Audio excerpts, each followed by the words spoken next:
يا بني إسرائيل اذكروا نعمتي التي أنعمت عليكم وأني فضلتكم على العالمين হে বনি ইসরাইল, আমার অনুগ্রহের কথা স্মরণ করো যা আমি তোমাদের দিয়েছি। আমি তোমাদেরকে বিশ্ববাসীর উপর শ্রেষ্ঠত্ব দান করেছি। أعوذ بالله من الشيطان الرجيم. بسم الله الرحمن الرحيم. يا بني إسرائيل اذكروا نعمتي التي أنعمت عليكم وأني فضلتكم على العالمين واتقوا يوما لا تجزي نفس عن نفس شيئا ولا يقبل منها عدل ولا تنفعها شفاعة ولا هم ينصرون وإذ ابتلى إبراهيم ربه بكلمات فأتمهن قال إني جاعلك للناس إماما قال ومن ذريتي قال لا ينال عهد الظالمين رب اشرح لي صدري ويسر لي أمري واحلل عقدة من لساني يفقهوا قولي فالحمد لله والصلاة والسلام على رسول الله وعلى آله وصحبه أجمعين ثم أما بعد. Once again everyone, assalamu alaikum wa rahmatullahi wa barakatuh. We begin today with the final ayah, or the final two ayat on the narrative of the Israelites, 122 and 123. That's where the entire discussion on Banu Israel concludes. Ya Bani Israel adhkuru ni'mati allati an'amtu alaykum wa anni faddaltukum ala al-alamin. So, sons of Israel, make mention of the favor that I showered upon you, and that I had given you preference over all nations and all peoples of the world. This is an ayah that completely, just absolutely mimics ayah number 47 of the same surah. This is actually of the 19 passages that the Israelites' discourse is made up of, that I've delineated and defined and organized in a previous session. This is number 19. That number 19 is just these two ayat, the concluding discussion. And this is actually, in a sense, taking us back to the first passage. Of these 19 passages, the first passages also began, Ya Bani Israel, adhkuru ni'mati allati an'amtu alaykum wa awfu bi'ahdi, ufi bi'ahdikum wa iyaya farhabun. That's where it began, okay? Now that first passage, it was really interesting in that it began and ended with the same call. Ya Bani Israel, Ya Bani Israel. That's how it began and ended. And the summary of that first passage was they were being called, their crime was being summarized as, and this is specifically the Jews of Medina, first of all they're being told, be grateful for the favors that were done to you in the past, and how you were given more favors than anybody else. وَأَنِّي فَضَّلْتُكُمْ عَلَى الْعَالَمِينَ. I give you preference over all other nations, not just in that Allah gave them prophets and messengers, but Allah did them more favors than He did any other nation in history. So first they're made aware of their history. The second thing that they're being told is to accept this final revelation. Quran. وَآمِنُوا بِمَا أَنزَلْتُ مُصَدِّقًا لِمَا مَعَكُمْ. And of all the people that should be accepting this revelation, they should be the first, and ironically they shouldn't be the first to disbelieve in it. وَلَا تَكُونُوا أَوَّلَ كَافِرٍ بِهِ. Then they're called out on their current state of affairs, which is, you people, you are experts in the religion. You're the people that know the Torah and the scripture, the Hebrew Bible, more than anybody else. And it's kind of a closed society. Not everybody in the Jewish community knows what's the content of the Torah. It's the experts, the scholars, like we have in our tradition, the mufassirun and the fuqaha, those kinds of people. They know what's in the text. And so you're in a very easy position to disguise the right thing with the wrong thing. Like tell people what you want to tell them and not actually what's in the book. So he says, وَلَا تَلْبِسُوا الْحَقَّ بِالْبَاطِلِ وَتَكْتُمُوا الْحَقَّ. Don't disguise truth with falsehood and thereby hide the truth. And so in saying that specifically to the religious leadership, what's being highlighted is they're in a position to interpret the religion and manipulate people any way they see fit. And Allah is calling them to fight against that tendency. And so that entire passage, in summary, that first passage, is simply calling them to do one thing. First of all, acknowledge that a lot of favors have been done to them, and now it's time for them to truly show gratitude by accepting the final revelation and leave their corrupt practices behind. This is a call more than anybody else. I know it says, Ya Bani Israel, sons of Israel, all of them, but as you study the crimes particularly, there's primary audience and secondary audience. The primary audience is in fact the rabbis of the Israelites. And then the secondary audiences are the congregations who blindly follow them. Okay. Now what happens here at the end is that by mimicking the same exact ayah and revealing in the order at the end again, we're almost reminded, now I want you to think back to where we started and revisit this question. But it's incredible that now, even though it's the same exact words, it has a different meaning. And that's the first thing I'd like to highlight to you about this ayah. When Allah says, make mention of the favors I've done to you, had He mentioned any favors before? No. This is the first thing He said to them, make mention of the favors I've done to you. And then came the list. I rescued you from the Pharaoh and the cloud and the rock that gave out springs and all of it, right? And so first, what favor? What do you mean favor? And then there's a list of favors. By the end of it all, when He says, Israelites, make mention of the favor, they already know which favor. Why? Because it's all been listed. But question is, where has it been listed? In the Quran. It's so amazing that the Israelites are being told the only way to mention my favor to you is to actually become reciters of Quran. It's so beautiful that they're being called to the Quran in this way. This phrase even, اذكروا نعمتي التي أنعمت عليكم, is actually اقرأوا القرآن to them now. Let's read the Quran, study the Quran. The other beautiful thing here to note is the use of the word ni'mah, the singular. اذكروا نعمتي, mention my favor, one, that I showered you with. Well, one favor, there was a list of like 1,000 favors. There's so many favors. Why is He saying one favor? And when you take stock of what's been said throughout, the ultimate favor to them is that they, despite all of their misdoings, get to be the audience to the Quran and the Prophet ﷺ. The grand favor of all the favors is that you're in the audience of Allah's final word, even though you violated Allah's word previously. There's so many reasons to disqualify you, but you get to be the generation that hears Allah's word yet again. And I address you one more time. So of all the favors, and they all apply, because the singular in the Arabic language, it can also be used in a sense called ism jins. Ism jins means an entire class or entire category. So for instance, when we say in English, man is unfaithful or something, or man is forgetful, that's not a reference to one man, it's a comment about mankind. But the word man is singular, one person. Right? Similarly, the word favor, it can be interpreted as all favors, but it can also have this meaning of a very singular. So it's kind of got that duality in meaning. So in the sense that it's a singular favor, I would argue that the most compelling case is that of the Quran itself and the Prophet's presence before them, sallallahu alaihi wasallam. And that the same Jibreel that they're enemies to, which was at the center of this passage, is the same Jibreel that's giving them the words through Allah, Ya Bani Israel, adhkuru ni'mati allati an'amtu alaykum. Like, you're enemies to me and I'm giving you the favor of guidance. You be grateful for what's being given to you. And then the other interesting thing here is, then I had favored you over all other nations. That phrase also, أَنِّي فَضَّلْتُكُمْ عَلَى الْعَالَمِينَ, has a dual meaning. In the beginning, it's a reference to what happened in history. Historically, no nation received what you received. And now, it's as though the past tense here is suggesting now the favor is done. I used to favor you over all other nations. Like it's done with now. The case is closed. You better get your act together and the case is closed. Something I probably should have highlighted in the very beginning that I'll make mention of now is even the use of Ya Bani Israel as opposed to Ya Yahud, Ya Ahl al-Kitab, people of the book, but instead saying Ya Bani Israel, sons of Israel. Clearly what they're being called on to remember themselves as is their lineage, right? Children of Israel. And Israel's other name, if you don't know, is Yaqub. Yaqub's father is, anyone know? Yaqub's father is Ishaq. And Ishaq's father is Ibrahim, right? Now, on the one hand, revelation was given to the children of Ishaq. And through Ishaq, Yaqub, which is Israel, and through Israel, you get the Banu Israel.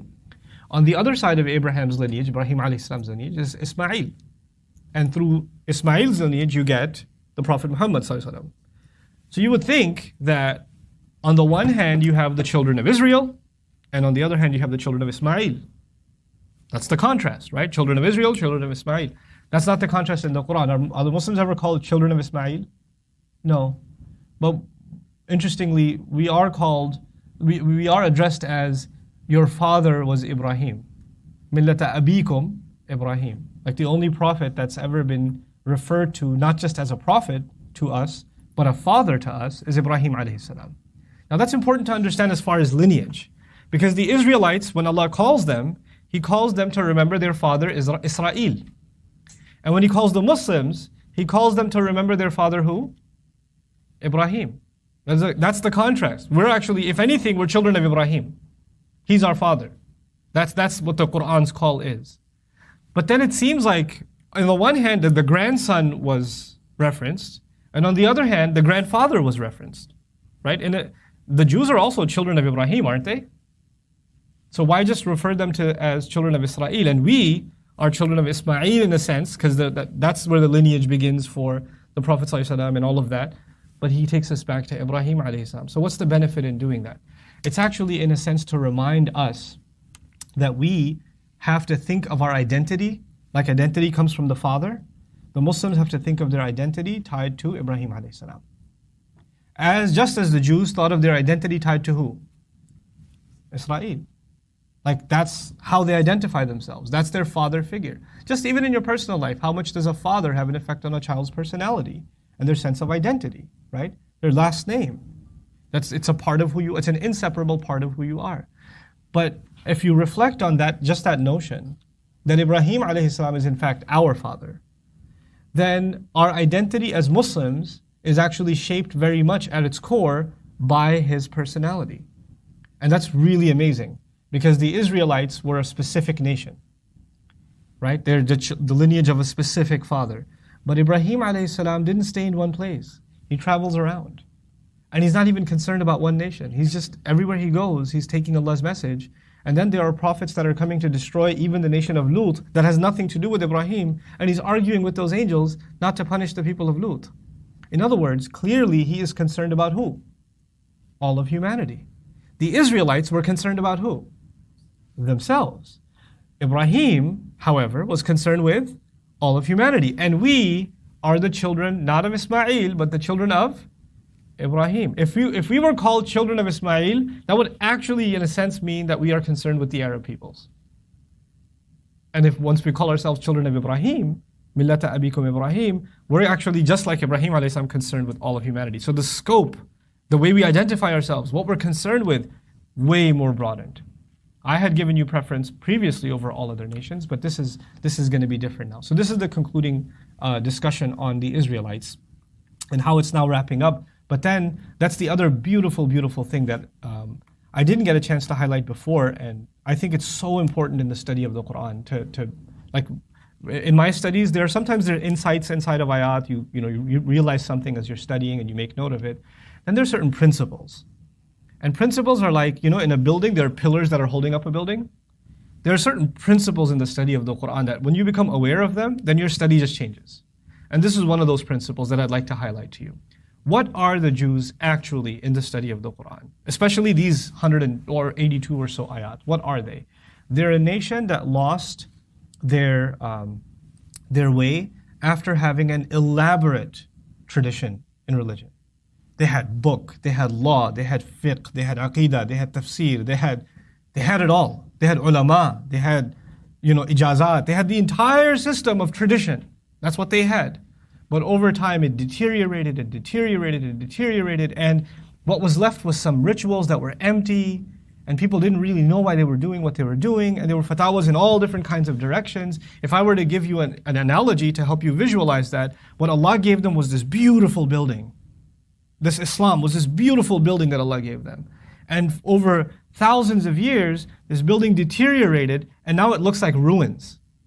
It's still a structure, but it's hideous, it's ugly, it's got leaks, it's falling apart all over the place. That's what they became. But still, it is a building, and it originally was an amazing thing. It's got historical value. And the heirs of that building, generations later, are being told, this was one of the most amazing buildings of its time. You should restore it. Right? You should restore that building. It deserves it. It's so phenomenal. It was at the heart of the people. Like imagine if people didn't take care in a nation's capital or something like the Washington Monument or something like that. They didn't take care of it. And generations later, if they have a revived sense of identity, the first thing they would do is what? Restore that. Like what they do in Europe, right? These in France, for example, there are constantly renovations going on of the buildings from Napoleon's time. Like they're constantly renovating them. Why? Because that's their identity. The faith that they were given was their identity. Now, the reason I painted this elaborate picture is to give you one of those pillars that I was referring to in Quranic studies. Like one thing that you have to hold on to. If you have a nation that was a nation of faith, that were given law, that were given revelation, and they lost their way over time, and they just became like empty rituals, and they don't really know what the religion truly is about. And they've deteriorated in all kinds of ways, and they're fighting one another, and they're hating on each other, and that's what they've become. That's what the Israelites had become.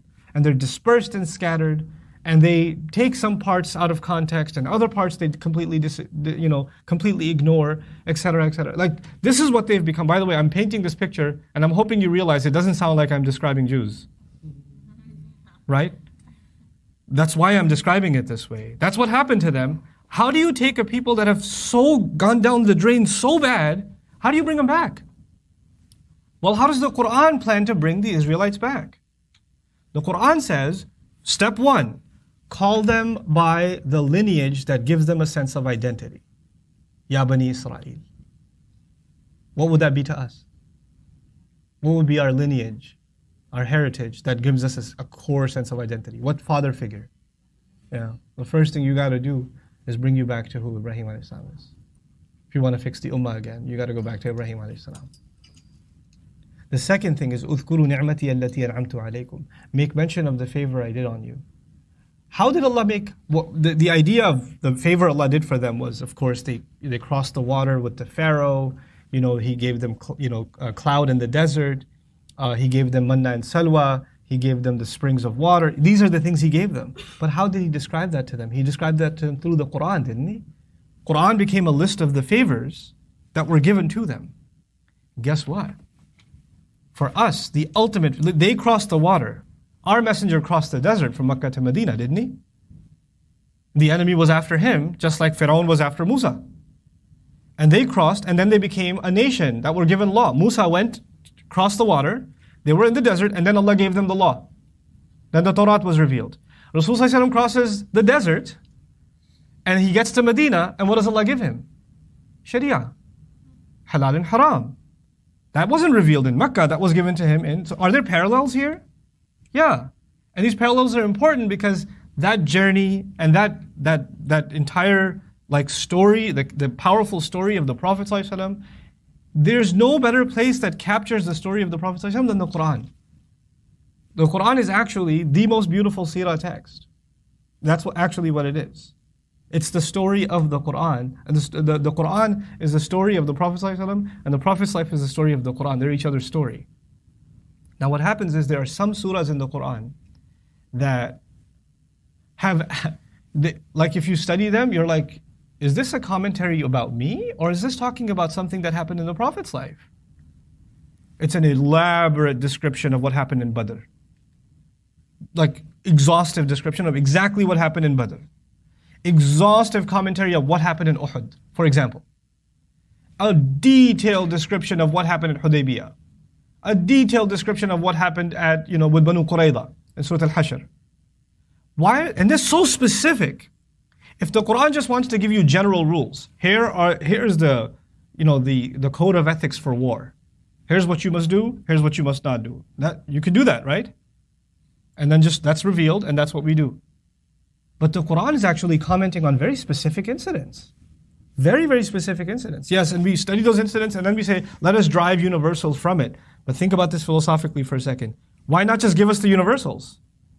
Why make us go through the incident and then pull out the lessons? Why do we have to go through the incident to begin with? Part of the guidance of a nation that will deteriorate is they have to relive the struggle of their prophet. They have to review the struggle of their prophet. The Jews were made to review the struggle of who? Musa alayhi salam. The struggle of the righteous people among them. Every time you study the Quran from beginning to end, there are parts of it where you have no choice but to review the life of Rasulullah sallallahu alaihi wasallam. What does that do? It actually makes you grateful for the favor you've been given. Because when they made that hijrah, when they did Hudaybiyah, and when they fought Hunayn, and when they did this or that or the other, that's the reason I get to be a Muslim today. It makes me grateful for what I have. The Jews that were being talked to in Medina did not cross the water. They just live in Medina. That happened thousands of years ago. What does He say to them? فَرَقْنَا بِكُمْ الْبَحَرِ. We crossed the water. You crossed the water. We made you cross the water. But that's not you. That's your ancestors. Yeah, but when the way Allah describes history, He makes you feel like you're there. Allah is making you and me feel like we're there in the seerah of the Prophet ﷺ. That's one of the goals of the Quran. We started looking at the Quran so legalistically that every time we look at an ayah, we say, what's the fatwa that we can derive from this? Or what's the theological principle that we can derive from this? One of its fundamental goals was to actually connect us to that original struggle. That's guidance. That on its own is guidance. When people start reliving the life of the Prophet ﷺ through the Book of Allah and mentioning the favor that Allah had done on us, now we start mentioning the favor Allah had done on us, then we're going to start becoming restored. This is guidance, by the way. This is a piece of guidance. Guidance through an appreciation of history. Guidance through history, like reliving history, not just knowing history, reliving it, crying those tears with them, fearing those fears with them. وَبَلَغَتِ الْقُلُوبُ الْحَنَاجِرَ وَتَظُنُّونَ بِاللَّهِ الظُّنُونَ. Your hearts had reached into your throats and you were thinking all kinds of things. You're reading that about Ahzab and you're like, it's like you're standing there and the armies are approaching and you're terrified. He makes you relive it. Now that's guidance through history, an appreciation of history. And what's the next thing? If you know how they say this, cheesy saying, you can't know where you're going if you don't know where you came from, kind of thing, You can't really understand your future if you don't understand your past. What did Allah do in this two succinct ayat? In one ayah, it's the past. Make mention of the favor I already did to you, the way I preferred you over all other nations. That gives you a sense of history.